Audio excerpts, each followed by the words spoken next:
नमस्ते बच्चों, विज्ञान के सेशन में लोगों का स्वागत है। जीवन की मौलिक इकाई, ये हमारा चैप्टर चल रहा है और आप जानते हैं कि हम धीरे धीरे इस चैप्टर में आगे जा रहे हैं और हमें एक पता चल रहा है कि जो भी एक हमारा जो जीव है, जिनमें जीवन है, वो सब कोशिका से बना हुआ है। और वो कोशिका अगर हम कहें तो खाली एक सर्कुलर या किसी एक शेप का स्ट्रक्चर नहीं है, उसके अंदर भी और बहुत कुछ प्रेजेंट है और बहुत सारी क्रियाविधि होती हैं। और थोड़ी हमने देखा कि उसमें एक सेंटर में केंद्रक न्यूक्लियस होता है, फिर उसके चारों तरफ एक मेम्ब्रेन होती है जो अंदर और बाहर क्या आएगा जाएगा, किस तरीके से आएगा जाएगा, वो हमने देखा था है। तो ये सब चीजें हमने एक देखी है कि किस प्रकार एक कोशिका जो है वो एक कहें एक जीवन का एक आधार है। आज हम जो बात करने जा रहे हैं और हमारे जो अभी और 2-3 और जो सेशंस होंगे उसमें हम कोशिका अंगक की बात करेंगे कि कोशिका के अंदर क्या क्या प्रेजेंट होता है, उसके बारे में हम डिस्कस करेंगे। तो चलिए हम अपनी बुक खोलते हैं और देखते हैं कि हमें कौन सा क्या चीज आगे पढ़नी है। रेडी है आप लोग की बुक्स? चलिए खोलिए आप लोग भी अपने बुक्स। सो बच्चों रेडी? अगर नहीं अभी आपके पास बुक है तो प्लीज आप वीडियो पॉज करें, बुक ये वाला पोर्शन खोलकर रखें कि तब आपको एक ज्यादा क्लियर होगा। और जहां जहां इंपॉर्टेंट पॉइंट्स होते हैं मैं आपसे कहूंगी मार्क कर लीजिए। तो बच्चों जैसा हम लोग देख रहे हैं कि कोशिका की, जैसा मैंने अभी आपको थोड़ी देर पहले ही बोला था कि कोशिका के चारों ओर एक झिल्ली होती है और जिससे कि क्या होता है, एक जो उसके अंदर जो पदार्थ है, उसके अंदर जो कुछ एक कहें, अभी हम कहें जो कुछ है अंदर, क्योंकि अभी हमने उसके अंदर के नाम नहीं पढ़े हैं तो अभी हम उनको एक सस्पेंस में रख रहे हैं, क्या क्या नाम होते हैं उनके। तो जो उसके अंदर का जो पदार्थ है वो जो एक बाहर का जिस वातावरण से उसको वो अलग रखते हैं। और उसमें ये दूसरी जो एक और हम इम्पोर्टेंट बात इसमें आपको बताई गई है कि बड़ी तथा जटिल कोशिकाएं, जिसमें बहुकोषी जीवों की कोशिकाएं भी शामिल हैं, को भी उपापचय क्रियाओं की बहुत आवश्यकता होती है। ये इसका क्या अर्थ हुआ? तो ये मैंने इसलिए आपके सामने स्पेसिफिक लाइन पढ़ी है कि उसमें बहुत ही केमिकल प्रोसेस होते हैं। ये अंदर जो छोटे छोटे सेल के जो ऑर्गेनील्स है, आप यहाँ पे भी साइड में जो फोटो में देख रहे होंगे, हम सेल के अंदर हमने केंद्रक के बारे में पढ़ लिया है, यहाँ पे ये देख रहे हैं। लेकिन आप यहाँ कितने नाम देख रहे हैं और इन्हीं के बारे में हम अभी आगे डिस्कस करने जा रहे हैं। तो इन सब में कुछ ना कुछ एक क्रिया चल रही होती है वो, और वो एक स्पेसिफिक क्रिया के लिए रेस्पॉन्सिबल होते हैं। तो ये जो हमारी जो इन कोशिकाओं में जो उपापचय क्रियाएं जो होती हैं, तो ये अपने में कर सके, वो किसी और के साथ उनका इफेक्ट नहीं हो, तो वो क्या होता है, इसलिए ये जो एक क्रियाओं को करने के लिए और अपने को एक सेव करते हुए क्रियाओं को करने के लिए, ये जितने सेल ऑर्गेनेल्स होते हैं इनमें भी एक चारों तरफ क्या होता है, एक झिल्ली होती है। और यही एक सबसे बड़ी पहचान है कि जब हम कहते हैं यूकैरियोटिक सेल्स की, हमने प्रोकैरियोटिक पढ़ा था, हमने यूकैरियोटिक के बारे में पढ़ा था। प्रोकैरियोटिक सेल का जब हमने पढ़ा था तो देखा था वो उनकी झिल्ली का हमने देखा था नहीं होती है, न्यूक्लियर मेम्ब्रेन नहीं होती है। पढ़ा था ना जो हमने वायरस का, इससे पहले वाले सेशन में हमने करा था कि डीएनए मटेरियल एक ऐसी एक प्रेजेंट होता है, कोई एक पर्टिकुलर कहीं तो एक बॉर्डर लाइन उनकी नहीं होती है। तो यहाँ पे भी ये क्या है, ये जो इनकी जो एक आपकी उपापचय क्रियाओं की जो एक आवश्यकता, वो जो ये जो जटिल और जो संरचनाएं हो रही हैं वो कर रहे हैं। तो इन सबको अलग रखने के लिए क्या होता है, यहाँ पे ये देखिए, ये कोशिकाएं झिल्ली युक्त छोटी छोटी संरचनाओं का उपयोग करती हैं। अब ये जो छोटी छोटी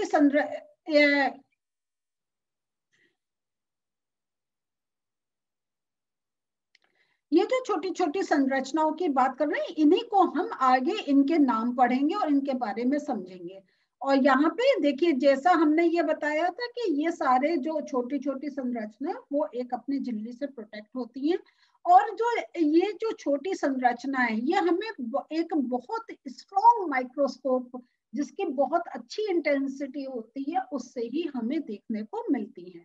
तो हमने जैसा पहले तो हमने केंद्रक के बारे में पढ़ लिया, अब जो हम बात करेंगे उनकी बात करेंगे अंतर्द्रवीय जालिका, जिसको एंडोप्लाज्मिक रेटिकुलम इंग्लिश में बोलते हैं।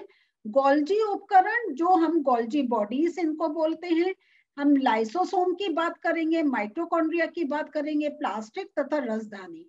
तो यहाँ पे हम ये कुछ आपके जो सेल के अंदर ये कुछ और छोटी छोटी संरचना है, और ये कुछ एक पर्टिकुलर क्रियाविधि करती हैं जो एक जीवन का है, एक जीवन को चलाने में बहुत सहायक होती हैं। तो जब हम इनके बारे में डिटेल में पढ़ेंगे आपको उसके बारे में पता चलता जाएगा। तो यहाँ पे जो आज हम लोग बात करने जा रहे हैं, सबसे पहले हम अंतर्द्रवीय जालिका की बात करना शुरू कर रहे हैं, जिसको हम एंडोप्लाज्मिक रेटिकुलम भी बोलते हैं। तो इसलिए इनको ER कहा गया है, E फॉर एंडोप्लाज्मिक और R फॉर रेटिकुलम। तो यहाँ पे हम इससे पहले आगे चले, मैं आपको पहले इसका स्ट्रक्चर दिखाना चाहती हूँ। तो 1 मिनट अपनी स्लाइड खोलती हूँ। सो बच्चों, आज हम लोग अंतर्द्रवीय जालिका, गोल्जी उपकरण, लाइसोसोम, माइटोकॉन्ड्रिया, प्लास्टिड और रसधानी, इनकी बात कर रहे हैं। तो मैं कुछ चीजें जो आपकी एक पैराग्राफ फॉर्म में होती है, मैं थोड़ा पॉइंट्स में दिखाती हूँ, आपको क्लियर हो जाए। यहाँ ये देखिए, ये आता है तो मैंने इंग्लिश हिंदी सारे नाम लिख दिए। अंतर्द्रवीय जालिका, एंडोप्लाज्मिक रेटिकुलम। तो यहाँ पे देखिए, ये हम लोग सेल का स्ट्रक्चर पढ़ चुके हैं। जरा पहचाने ये कौन सा है, प्लांट या एनिमल सेल? जल्दी से। प्लांट सेल है ना, क्योंकि हमें सेल वॉल नहीं देखने को मिल रही है, सिंगल हमें एक झिल्ली दिखाई दे रही है, इसलिए ये प्लांट सेल है। तो इसके अंदर देखिए, ये होता है अंतर्द्रवीय जालिका। तो ये आपको इसमें क्लियर नहीं है, इसको मैंने यहाँ पे इसकी बड़ी पिक करके दिखाया है। तो ये देखिए, ये सेंटर में तो आ गया न्यूक्लियस, केंद्रक, और ये हमें अंदर जो ये जाल दिखाई दे रहा है, ये क्रोमैटिन मटेरियल है। इससे जो लगा हुआ होता है, ये होता है एंडोप्लाज्मिक रेटिकुलम। ये इस टाइप का स्ट्रक्चर होता है, जैसा आप देख रहे हैं ना, ऐसा स्ट्रक्चर होता है। और यहाँ पे ये जो हमें है, ये जो एंडोप्लाज्मिक रेटिकुलम होता है, जो अभी मैं आपको बुक खोल के और डिटेल में समझाऊंगी, ये 2 टाइप के होते हैं। एक होता है रफ एंडोप्लाज्मिक रेटिकुलम, एक होता है स्मूथ एंडोप्लाज्मिक रेटिकुलम, जिनको हम RER और SER से बोलते हैं। तो इनका थोड़ा सा अभी आप समझते जाएं, फिर हम देखेंगे। तो जो रफ होता है, तो इन एंडोप्लाज्मिक रेटिकुलम पे राइबोसोम्स जिस पर प्रेजेंट होते हैं, तो क्या वो छोटे छोटे समझ लीजिए, उनको हम डॉट से रिप्रेजेंट कर रहे हैं, तो उनका सरफेस रफ लगता है, इसलिए उनको रफ एंडोप्लाज्मिक रेटिकुलम बोलते हैं। और जिनमें आपके ये जो आपके राइबोसोम्स नहीं प्रेजेंट है, वो आ जाते हैं स्मूथ एंडोप्लाज्मिक रेटिकुलम SER। और देखिए, हम साइंस है, और हम देख रहे हैं ना कि पहले हम कहाँ कोशिका की बात कर रहे थे, अब हम अंदर जा रहे हैं, तो काफी कुछ एक डिटेल है। थोड़ा आपको अभी पता चल रहा है, और थोड़ा हमेशा जैसे जैसे आप सीनियर क्लासेस में जाएंगे समझते जाएंगे। तो ये मैं पहले आपको स्ट्रक्चर दिखाना चाहती थी कि आप समझ लें कि एंडोप्लाज्मिक रेटिकुलम क्या होता है। अब हम लोग बुक खोलते हैं और इसके बारे में और समझते हैं। तो बच्चों, जैसा आपको यहाँ पे कहा गया, दिखाया गया है, तो यहाँ आप ये कुछ चीजें मार्क कर लीजिए, कभी आपको लिखना हो इसके बारे में। तो ये जो अंतर्द्रवीय जालिका है, ये झिल्ली युक्त नलिकाओं तथा शीट का एक बहुत बड़ा तंत्र है। तो आपने जैसे उसका स्ट्रक्चर देखा ना, तो जैसे लंबी नाली, फिर उसका एक वो समझ लीजिए वो दूसरे उससे कनेक्ट हो रहा है। तो ये एक हमने देखा कि बहुत बड़ा तंत्र है। और ये जो लंबी नलिका अथवा गोल या आयताकार थैलों की तरह दिखाई देता है। तो यहाँ पे जो हम स्ट्रक्चर में, इसलिए मैंने आपको दिखाया, हमने देखा था कैसे वो अगर देखें तो यूं घूम कर आ रहे थे, ठीक है। और ये जो इसकी भी जो अंतर्द्रवीय जालिका की रचना भी प्लाज्मा झिल्ली के एक समरूप होती है। तो मीन्स जितने भी हम ये ऑर्गेनेल्स पढ़ेंगे, तो ये एक जो झिल्ली है उससे वो प्रोटेक्टेड रहते हैं, बाहर का जो उनका वातावरण है उससे वो एक अपने को बचाकर रखते हैं। और ये जो जैसा मैंने आपको बताया था, ये 2 प्रकार की होती है, RER और SER। तो जिसको हमने जो हमने रफ इंग्लिश में बोला था, इसको हिंदी में हम खुरदुरी बोल रहे हैं। और जो आपका एक स्मूथ थी उसको हम चिकनी बोल रहे हैं।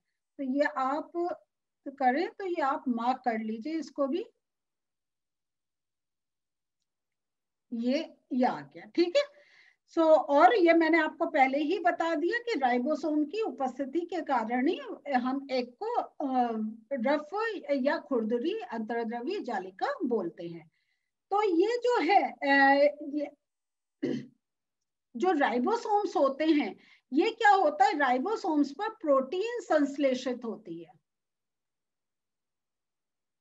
और ये जो रफ आपकी एंडोप्लाज्मिक रेटिकुलम है, ये तैयार प्रोटीन को आवश्यकतानुसार ईआर के द्वारा कोशिका के अन्य भाग में भेजता है। तो यह आपका इसमें हम ये देख रहे हैं कि ये अगर जो एंडोप्लाज्मिक रेटिकुलम है और उस पे जो राइबोसोम्स है, वो हमारे बॉडी में जो एक प्रोटीन का जो एक बैलेंस चल रहा है उसको वो कंट्रोल करते हैं। तो ये कभी बहुत एक डिटेल प्रोसेस है। और यहाँ पे आपका बेसिकली क्या है, आपको RER और SER पर ये पूरा कंपैरिजन बताया गया है, जिसको मैंने आपके लिए एक नोट्स फॉर्म बनाया है, तो मैं आपको उससे समझाती हूँ। तो बेसिकली मैंने आपको इसलिए बुक खोल के बताया कि आपकी बुक में भी जो मैं आपको स्लाइड्स के हल से समझाती हूँ वो आपका बुक में भी होते हैं, लेकिन क्योंकि वो एकदम साथ साथ कंपेयर कर रहे थे, समझना थोड़ा डिफिकल्ट होता है, तो ये मैंने इसलिए आपको ये दो कॉलम की हेल्प से समझा रही हूँ कि जो RER है और SER है। तो यहाँ पे आप समझ गए, रफ एंडोप्लाज्मिक रेटिकुलम, या उसको हिंदी में आप खुरदुरी भी बोलते हैं, लेकिन आप देखिए आपका हमेशा RER और SER करके ही ज्यादा नाम यूज में आएगा। तो ये जो होता है, RER पर उपस्थित राइबोसोम पर प्रोटीन संश्लेषित होता है। ये प्रोटीन जो है ER मतलब एंडोप्लाज्मिक रेटिकुलम की सहायता से कोशिका के अन्य भाग को भेजा जाता है। तो ये समझ ले, तो एंडोप्लाज्मिक रेटिकुलम का क्या काम है कि जो आपका प्रोटीन संश्लेषित हो रहा है वो फिर के आपका ये समझ लीजिए ये एक सरफेस है, इसको ऐसा समझे, ये एंडोप्लाज्मिक रेटिकुलम है और इस पे छोटे छोटे डॉट्स हैं, क्लियर। वो जो छोटे डॉट्स हैं उन पर प्रोटीन संश्लेषित हो रहा है। जब वो संश्लेषित हो गया तो वो कैसे हमारे जो कोशिका के जो अन्य भाग है उन तक जाए, क्योंकि हर भाग को कार्य करने के लिए भी एक ऊर्जा चाहिए, और वो ऊर्जा क्या होता है, हम जहां जहां उसका सिंथेसिस हो रहा होता है, प्रोटीन फॉर्म में हो रहा है, कार्बोहाइड्रेट फॉर्म में हो रहा है, वो आसपास अपने सेल्स में डिस्ट्रीब्यूट होता है। तो वो क्या है, तो देखें यहाँ पे जो डॉट है हमारा, यहाँ जो हमारा प्रोटीन सिंथेसिस हुआ वो हमारे एंडोप्लाज्मिक रेटिकुलम, ये समझ ले जैसे ये नलिकाएं, इनकी सहायता से वो बॉडी के और जो अगर कहीं कोशिका के अन्य भाग में भेजा जाता है। SER जो है मींस आपका स्मूथ एंडोप्लाज्मिक रेटिकुलम, वो वसा तथा लिपिड के अणुओं को बनाने में सहायता करता है। तो इसलिए भी देखिए मैंने यहाँ पे आपको अंडरलाइन करके दिखाया, RER पर प्रोटीन संश्लेषित हो रहा है और SER पे वसा तथा लिपिड। तो मेन ये क्या है, अगर देखें ये फैट्स को एक सिंथेसिस करने में उसमें हेल्पफुल होता है। वसा तथा लिपिड कोशिकीय क्रिया के लिए महत्वपूर्ण है, कुछ कोशिकीय झिल्ली बनाने में सहायता करते हैं तथा कुछ एंजाइम तथा हार्मोन की भांति कार्य करते हैं।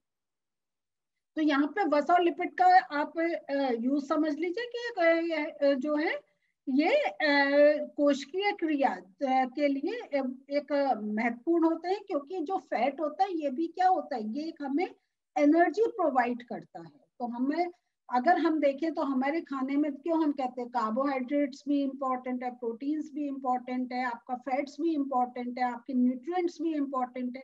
तो ये सबका सिंथेसिस कैसे हो रहा है बॉडी में, हम कहते हैं हमारे शरीर में हो रहा है, लेकिन शरीर में का अर्थ है कि वो पर्टिकुलर जो उसके लिए जो कोशिकाएं बनी है, हम सबसे पहले देखें तो उसके स्पेशल ऑर्गन्स हैं। उन ऑर्गन्स में वो जो ऑर्गन्स है वो क्या है, उनमें कोशिकाएं प्रेजेंट हैं जो ये पूरा एक सिंथेसिस का प्रोसेस कर रही है। तो उसका हमने एक पार्ट पढ़ा, वो है एंडोप्लाज्मिक रेटिकुलम, और वो किस दो प्रकार के हैं, और दोनों प्रकार क्या है, एक जो रफ है वो प्रोटीन सिंथेसिस कर रहा है, और जो आपका स्मूथ है वो वसा और लिपिड का बनाने में सहायता कर रहा है। तो बच्चों आज हम लोगों ने देखा एंडोप्लाज्मिक रेटिकुलम के बारे में और उसके बारे में जाना कि कैसे ये जो कोशिका के अंदर कहीं एक और उसका छोटा एक ऑर्गेनेल है जो ये हमारे सिंथेसिस के प्रोसेस कर रहा है। तो इस प्रकार हमारे और भी ऑर्गेनेल्स हैं जो हम आने वाले सेशंस में उनको समझते जाएंगे। तो अगले सेशन में एक नए ऑर्गेनेल को लेकर डिस्कस करेंगे। मिलते हैं फिर से, बाय।